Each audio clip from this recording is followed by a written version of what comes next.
me ask you something. Reading your books, you're a great writer. You're obviously a very smart lawyer. You know the Constitution through and through.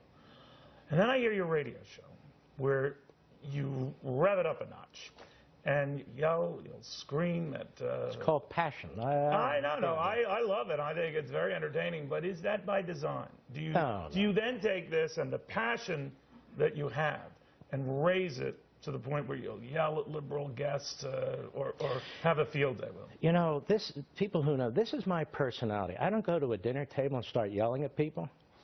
But if some liberal's there and they stick their finger in my face and they won't be quiet, then I address them when they keep doing that to me.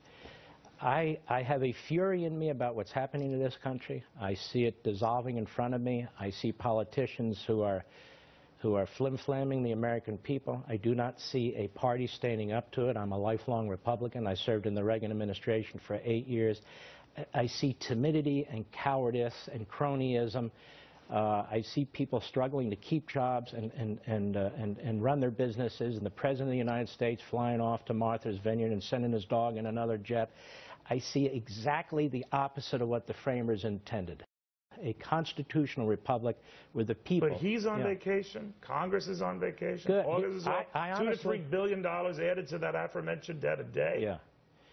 Look, let me look at it the other way. If we could guarantee that they wouldn't pass any laws or spending, I'd triple their salaries and send them away for 5 years. But now we can't afford them to do that, right? They got to fix something. They got to fix the messes they made. And this is the problem.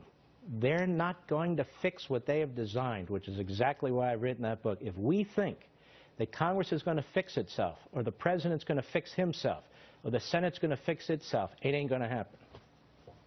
Barack Obama, how do you think history is going to remember? How's history going to remember? It depends who writes the history books. If the liberals write it, you know, he'll be the greatest president in American history. If serious people write it, he'll be down there with John Tyler and, you know, James Buchanan and so forth. Well, Mark Levin, the Liberty Amendments, Restoring the American Republic, left or right? You got to read this to get some historical perspective. What the hell is going on?